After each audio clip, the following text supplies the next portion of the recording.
How to delete WeChat account permanently. Hi everyone, welcome to our channel. This is Rose and I'll guide you to delete WeChat account permanently. Watch the video till the end.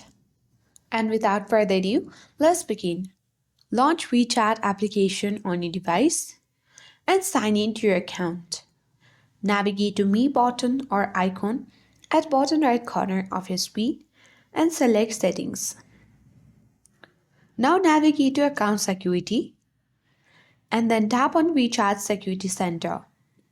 In this WeChat Safety Center, select Safety Tools option. Now choose Account Cancellations to open a new page. You need to go through all of this information regarding account deletion and then check mark I have read and accept the important notice at bottom left corner and choose Request Cancellation. Now tap on Next button and tap Agree and confirm cancellation.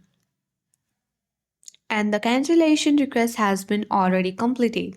Tap OK button and enter the WeChat password and tap Login if you wish to log in again. And that is how we successfully delete WeChat account permanently. I hope this guide was helpful. If it was, then do like, share, comment and don't forget to subscribe.